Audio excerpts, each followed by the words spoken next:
Hello everyone, welcome back to another video. Video to মানে বনোৱাৰ তেনেকুৱা কোনো নাছিল ইচ্ছা নাছিল সাধাৰণ ভিডিওটো বনাব লগা হল মানে সেই সকল নেগেটিভ চিন্তাধাৰা ব্যক্তিসকলৰ বাবে লগতে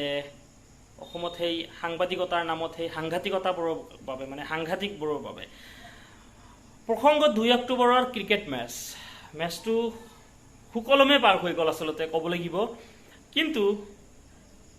এডাল হাপ উলোৱাক লৈ আৰু ফ্লাড লাইট বন্ধ হৈ যোৱাৰ বাবে মানে এতিয়াও ট্ৰল চলি আছে নেগেটিভ কমেন্ট আমি কৰি আছো আৰু এই সাংঘাতিকবোৰেও মানে সাংঘাতিক পোষ্টবোৰ কৰি আছে এনেকুৱাকৈ লিখিব অসম লজ্জানত হল জনক আপোনাৰ মতামত তো এই বিষয়ে অলপ আলোচনা কৰিম পথাৰত হাপ উলাইছিলে লগতে যান্ত্ৰিক বিজুতি ঘটিছিলে ইয়া কি ক্ৰিকেট ইতিহাসত বা খেল দুনিয়াত কি প্ৰথম ঘটনা নেকি যে খেল পথাৰত একো উলোৱা নাই প্ৰথমতে হাপৰ কথাটোকে ডিসকাস কৰো হাপ খেল পথাৰত আগতে উলাইছিলে ভাৰতৰে কোনোবা এটা ষ্টেডিয়ামত ঘৰুৱা মেচ এখনত মেচ ঘৰুৱাই হওক বা ইন্টাৰনেশনালে হওক ঘৰুৱা মেচবোৰ মানে আলটিমেটলি হে ইন্টাৰনেশনাল প্লেয়াৰবোৰে খেলে মানে যিসকল আন্তঃৰাষ্ট্ৰীয় খেলে তেওঁলোকে মানে ক'ব গলে ৰঞ্জি ট্ৰফি বা বেলেগ বেলেগ হেবোৰ খেলে তো তেনেকুৱা মেচ এখনত কি উলাইছিল হাপ উলাইছিল আৰু মিছনস গেম নামৰ গেম এটাটো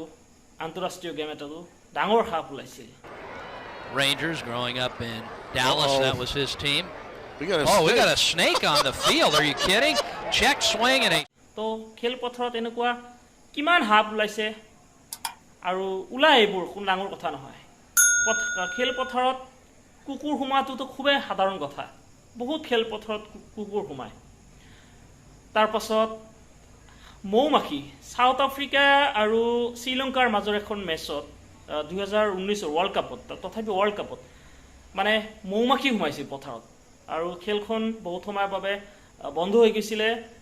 প্লেয়াৰ সকলক নিৰ্দেশ দিছিল যে গুলি বৰ্ষণ হলে যেনেকৈ মাটিত একদম হুব লাগে তেনেকৈ হুব দিছিল নিৰ্দেশ দিছিল তো এনেকুৱা উলাই থাকে হেবোৰ একো ডাঙৰ কথা নহয় পথাৰ মানে ক্ৰিকেট গ্ৰাউণ্ড এটা ইমান ডাঙৰ হয় ষ্টেডিয়াম এখন আৰু হ'ব পাৰে এইবোৰ ওলাব পাৰে কিবা কাৰণত ঠিক আছে আৰু তাতে অসমত মানে খেল বহুত কম হয় নতুন গ্ৰাউণ্ড হয় ক্ৰিকেট গ্ৰাউণ্ড হয় গোটেই বছৰটো বন্ধ হৈ থাকে ক'ব গলে মানে মাত্ৰ 3টা মেচে অনুষ্ঠিত হৈছে তেনে ক্ষেত্ৰত মানে হাপ এটা কৰবাত লুকাই থকাটো ইমান ডাঙৰ এটা ষ্টেডিয়াম কৰবাত হয়তো লুকাই থকাটো ইমান ডাঙৰ কথা নহয় মানে অনবৰত খেল হৈ থাকিলে তো হেবোৰ মানে হয়তো হোৱাৰ চান্সটো কম থাকে কিন্তু যেটো বন্ধ হৈ থাকে আমি খেলবোৰ নাপায় অসমত বেছি তো হিমান এটুলৈ ইমান ডাঙৰ ইস্যু বনাবলগীয়া কি আছে বাহিৰতো এনেকুৱা হেবোৰ হৈয়ে থাকে যেহেতু বাহিৰত কিমান খেল পথাৰত মানুহ উলংগ হৈ দৌৰে চাইছে না নাই ভিডিঅ'বোৰত ছোৱালী মানুহ ল'ৰা মানুহ চোৱা নাই যদি মই দেখাই আছো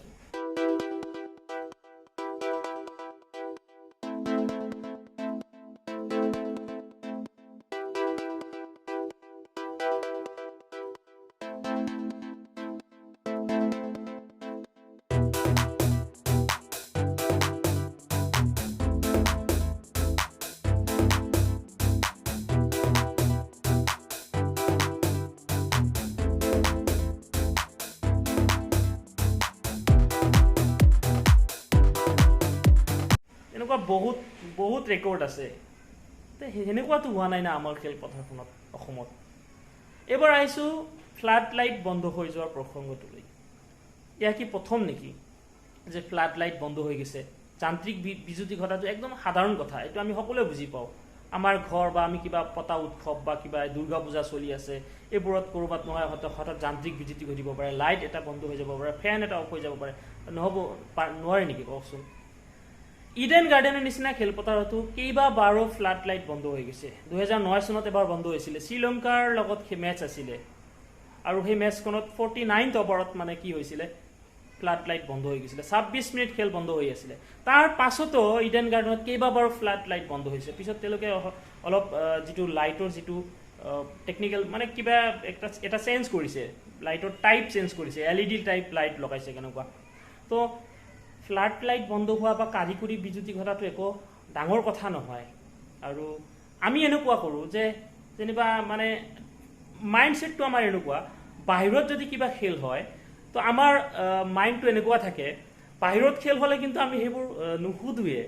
মানে আমাৰ মাইন্ডটো এনেকুৱা থাকে ডাইৰেক্ট খুদু যে কোন হাৰিল কোন জিকিল কোনে কিমান স্কোৰ কৰিল বিৰাট কোহলি কিমান কৰিল কিন্তু অসমত যেতিয়া খেল হয় আমাৰ ফাৰ্ষ্টৰ পৰা মাইন্ডটো এনেকুৱা সেট কৰি ৰাখো আমি নহয় টানিব লাগিব না কেঁকোৰা জাতি নহয় মানে ক'লে বেয়া লাগে না আমি জাতিটো এনেকুৱা হৈ পৰিছে যে কেঁকোৰা জাতি মানে নিজেই নিজক টানি থাকোঁ তো অসমত খেল হ'লে আমি প্ৰথমৰ পৰা মাইণ্ড ছেট কৰি ৰাখোঁ কি ভুল ধৰা যায় এছিয়াই খেল পাতিবতো মানে কি মানে ট্ৰল কৰা আমি আগৰ পৰা ষ্টাৰ্ট কৰি দিওঁ তো আমি নিজেই নিজক টানি থাকোঁ মাইণ্ড ছেট কৰি ৰাখোঁ কি ভুল ধৰা যায় তো সেনেকুৱা নেগেটিভ চিন্তাধাৰা আমি এৰিব হ'ল আৰু অসমত এই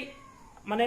সাংবাদিকৰ নামত যি সাংঘাতিক বুলি কয় যে আজিকালি এই সাংঘাতিকবোৰো মানে এনেকুৱা সাংঘাতিকতা কৰে যে কিবা এটা পোষ্ট কৰি দিয়ে লিখিব যে অসম মানে এছিয়াই মানে অসমখনক লজ্জানত কৰিল জনাওক আপোনাৰ মতামত কি ফাল্টু কাম নাই নেকি নিউজ দিয়াৰ বেলেগ আৰু ই নাই নেকি আৰু মানুহবোৰৰ মনবোৰ এনেকুৱা কৰি দিয়ে না আৰু নেগেটিভিটিটো আৰু বেছি বাঢ়ি যায় তো এইবোৰ নেগেটিভ লৈ আচলতে নেগেটিভিটি লৈ মন দিব নালাগে আমি কথাবোৰ নিজে ভাবি চাব লাগে যে না একো ডাঙৰ একো হোৱা নাই খেলখন কিমান ধুনীয়াকৈ সুকলমে অনুষ্ঠিত হৈ গৈছে একো বাধা বিঘিনি নোহোৱাকৈ এটা অভাৰো মানে ৰিডিউচ নকৰাকৈ খেলখন বহুত ধুনীয়াকৈ মই ক'ম যে একদম সুচাৰুৰূপে মানে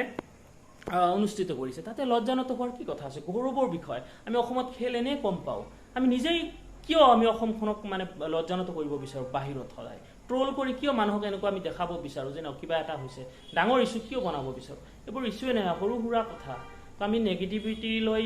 জীয়াই থাকিব নালাগে আচলতে আমি পজিটিভ হ'ব লাগে আমাৰ মাইণ্ডটোও পজিটিভ হ'ব লাগে তো ইয়াই মোৰ ক'বলগীয়া লগ পাম পৰৱৰ্তী এটা ভিডিঅ'ত ধন্যবাদ জয় অসম